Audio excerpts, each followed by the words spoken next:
This guy's here for the tour, so come along with me. It's July, and that would normally mean the height of summer, but unfortunately we are in Atlantic Canada, and that means that nights still get to about 10 degrees Celsius, which is crazy.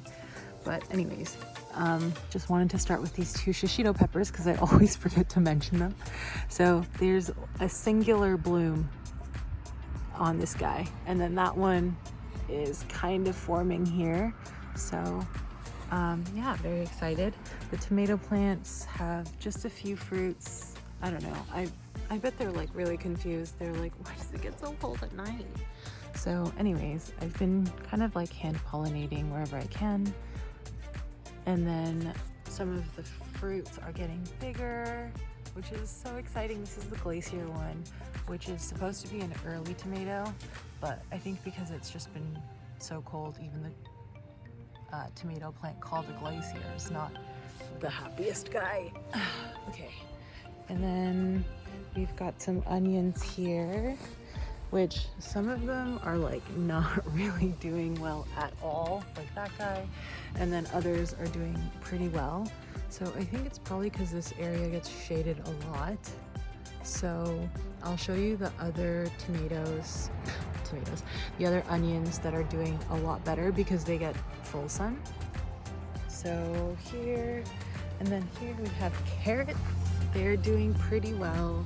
I feel like maybe I should have definitely thinned them out more, but it was really difficult for me to thin them out. So the Atlas carrots didn't do as well as the rainbows and the Corotas, but that could also just be because I didn't plant as many seeds of those ones. So the asparagus is doing pretty well. I forgot the tomato varieties. They're on the other side, so I guess I can show you the other side. But you can see the weeds. I don't know, I've been pulling them up whenever I can. And then the trees are also dropping seeds, and all the birds and stuff are dropping trees as well. But look at the onions. You can see these ones are the Rosa de Milano onions, and then the white ones, like that little guy right there. Whoop, there we go. He is a New York early. And then that is not snow, that is mold. And it's very confusing for me. But someone said, or I read online, that mold on soil is okay. It's a good sign of life. So I'm trying not to be too grossed out by it, but in some areas it looks pretty nasty. Okay, so I will take you to this place. These guys are still somehow surviving in this native soil with 0 amendments that I literally just put there because I didn't have anywhere else to put them and I didn't want to put them in the garbage. So this cauliflower is still flowering. I'm waiting for it to dry so I can pull the seeds up, and the dill, or sorry, the cilantro is also bolted. Sad times. So we'll just collect the seeds, or I can move them, or I can like rip them out and then plant something else.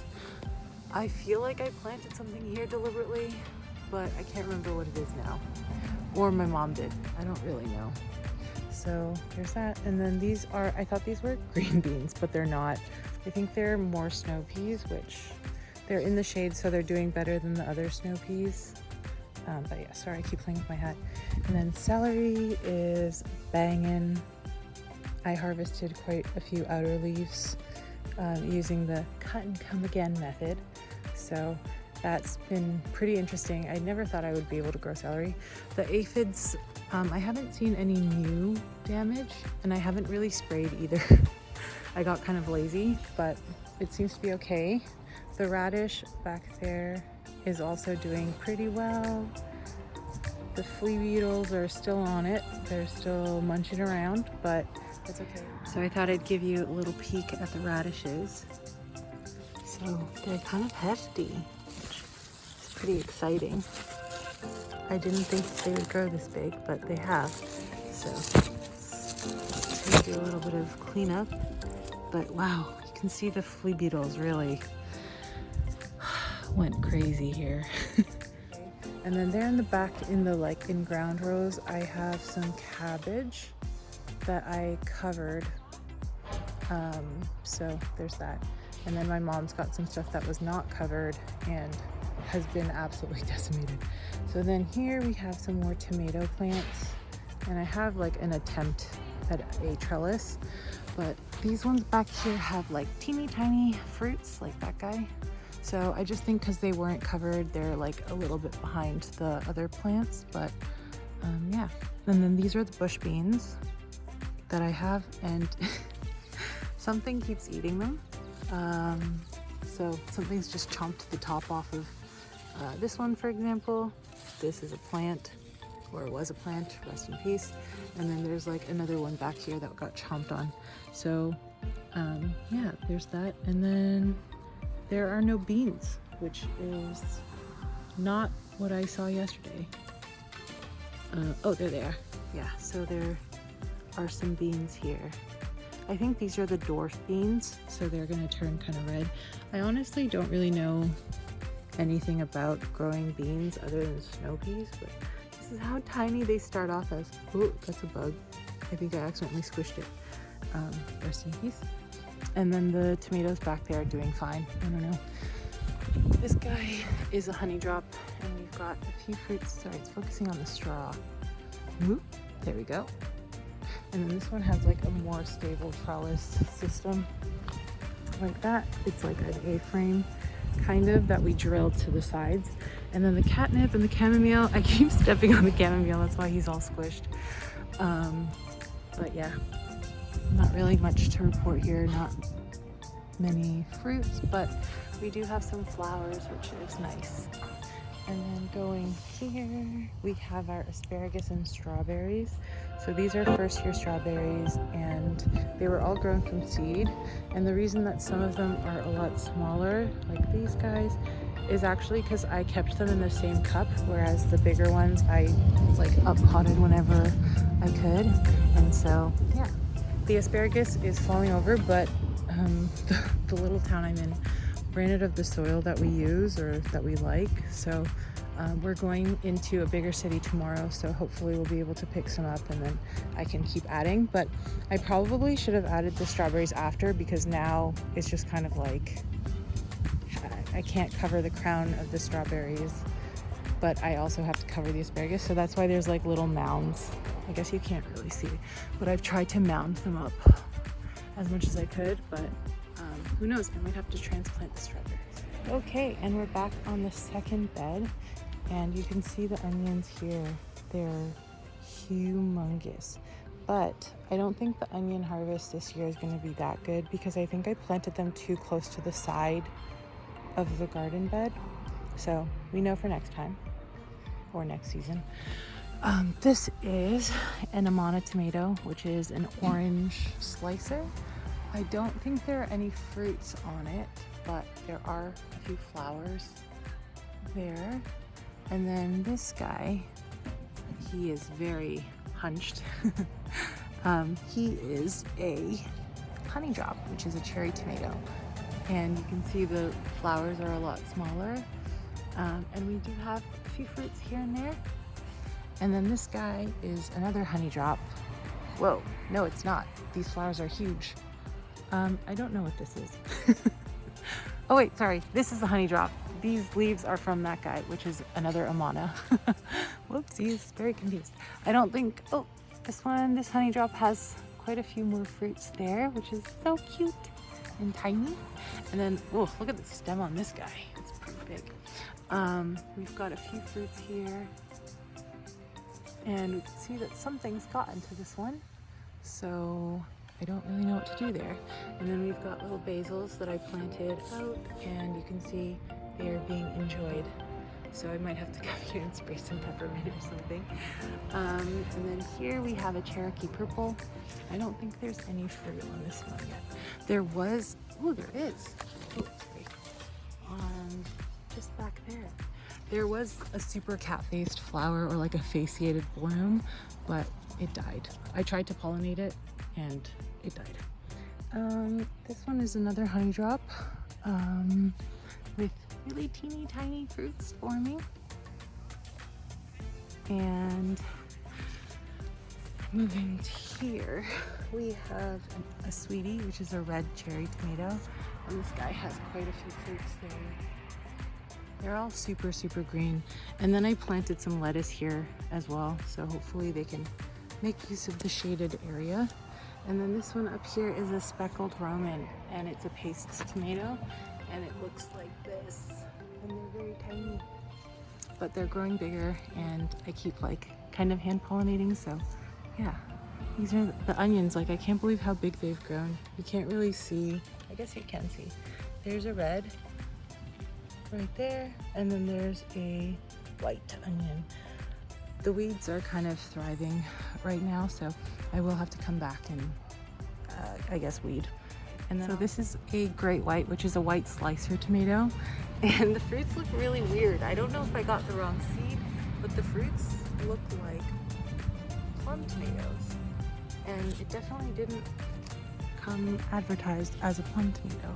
This one is a speckled Roman, which is a plum tomato, or like a paste tomato.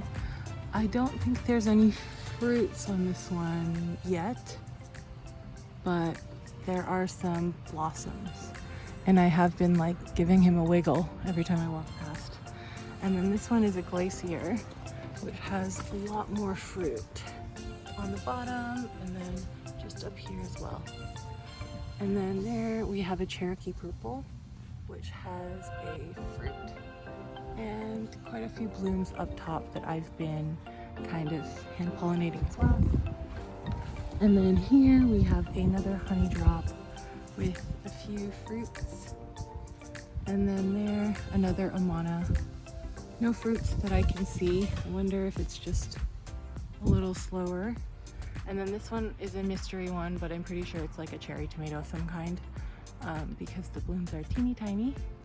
And then the guy back there is another cherry tomato. It's a sweetie with no fruit. Okay, and now on the other side of the tomatoes. Ooh, that's a weird looking guy.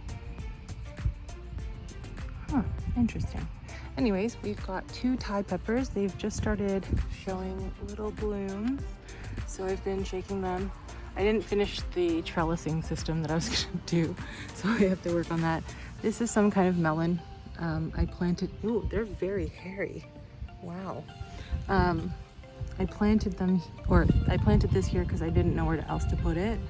And I honestly thought it was gonna die because I put it out here maybe a month ago because it was just so cold. But somehow it survived. It stayed the same size for a long time, and I feel like over the last few days, because the daytime temperatures have been getting pretty good, it's grown quite a bit. Probably tripled or quadrupled. Here we have peppers. I think they're jalapeno peppers. They've got a few blooms so far, and I've been shaking them as well. This is also a jalapeno pepper with some blooms, no fruit. Although this flower looks like it's drying up, so we'll see what happens. And then more jalapenos, and some of these are shishito peppers, but I don't know which ones. Oh, there's quite a few flowers on this guy. Wow. So I'll give him a little shake. And, ooh, I wonder if this is gonna turn into a pepper. We're now at Poblanos. Look at this guy. He's got quite a few peppers coming, and he's got a lot of blooms as well, but I think this was a mistake because it looks like a bell pepper, but the rest of them look like little poblanos, so kind of adorable. And then there's another poblano back there making a little appearance, and then some more poblanos. I did think that poblanos would do better here than any of the other peppers that I've grown. Oh, you can see some more tomatoes back here. These are now the Thai peppers, so I think this one got pollinated, but it's pretty exciting. I've been giving them little shakes as well, so hopefully we'll have some Thai peppers forming up soon, because I think those are like my parents' favorite, other than shishitos.